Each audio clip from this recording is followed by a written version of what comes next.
Hello, friends. It's Suzanne Kohlberg. Welcome to episode 24 of the Nope Coach podcast, The Empty Elevator. So if you haven't heard of the phrase, the empty elevator before, I first came across it in a book by Martha Beck called Steering by Starlight. So the context of it is we all have relationships, friendships, connections in our life that are no longer serving us, that have had their day, that the season has passed. And yet we can be scared to let that friendship relationship go because there's nobody there to fill it. Like if I may have a friend who, let's be honest, on some levels irritates me, but at least I'm not alone. And we think that if we cease that friendship, and also I could do a whole other episode on ceasing friendships. Like that's not something that we are taught. But if we don't have this person in our lives, then we're going to be alone. Or how else? Who else? What then? And in the book, the concept of the empty elevator is an elevator, a lift, whatever you call it. The doors close and it travels between floors.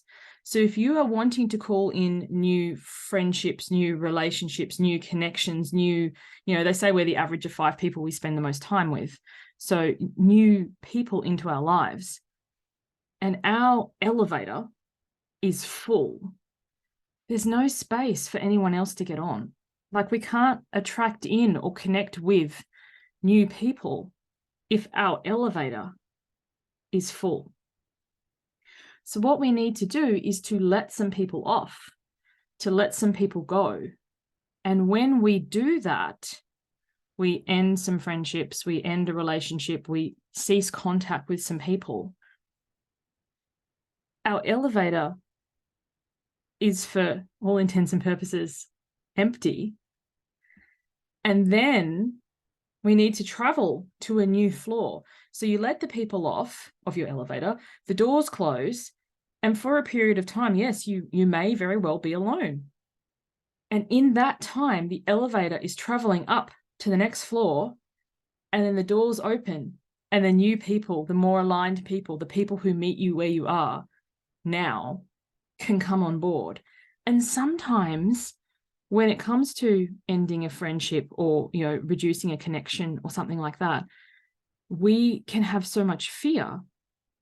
I don't want them to let them down. I don't want them to think, I don't want. But the thing is, when we let them off of our elevator, they also sometimes travel of their own will in their own elevator alongside, and then we meet again on the next floor. I can't count the number of times this has happened.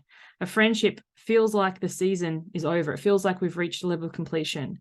And then a few months later or a few years later, we reconnect once more. And it's a whole different energy. It's a whole different connection because we've both done our own personal work, had our own growth journey, and we've re-met again. So sometimes holding on to something that isn't in service of either of you is actually holding you both back. And it reminds me of that other quote saying, there's a reason, there's a season, there's a lifetime. So some people come into your life for a reason. You might be work colleagues. You might be a mums group together and be new mums and having your first child. You might be school mums and see each other at school pick up and drop off. That is a very distinct reason that you're in each other's lives. And when that time finishes, you finish that job, you graduate past mums group, the kids don't go to school together anymore, you move away, that reason is over. There's other people who are in your life for a season. And the thing about the season is when that season ends, sometimes they can come into your life for another season down the track. So you may have a friend, a connection that you meet together and you meet at park run, or you meet at the gym or the yoga studio or something. And then that season is over. And then you meet up with them again at a different season. You see them at Zumba a couple of years later. Oh my goodness, that's you again. and you have a seasonal type connection with people. And then there's the people who are in your life for a lifetime. And I think sometimes the reason ending can be cleaner, like, well, the kids don't go to school together anymore, or we don't do mum's group anymore, or, you know, the reason can be clean. And the lifetime people are in our lifetime, in our lives for the lifetime, so there isn't that. But the season one can be really hard to end, and to, especially to do it cleanly. And also too, come to think of it, I think social media has kind of robbed us a bit of the seasonal aspect, because when we friend each other on Facebook or follow each other on Instagram and the season has come to an end, then there isn't that cleanliness that you wouldn't, oh, we don't meet up for coffee or whatever anymore, because you still see them in your feed and you still see them in the scroll. And it can be really stinging when you go to message somebody who, especially somebody who was really close to you. I had a very recent experience of this, so I can speak personally to how it hurts your heart, to go and say, hey, I'm going to message how they're going, and you see add friend. And you're like, wow, well, I didn't see that coming. And yeah, it's different before social media, because you just kind of grow apart, you just kind of drift apart.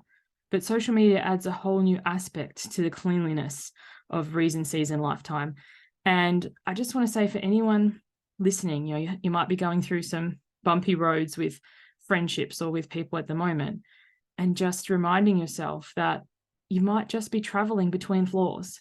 At the moment, you might feel lonely, you might have let some people off of your elevator, but as you travel and arrive at the next floor, ding, and the doors open, then you have the spaciousness to call the new friends and the new connections in.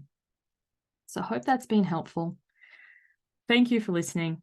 I'm Suzanne Kohlberg. I'll see you on the next one. Bye for now.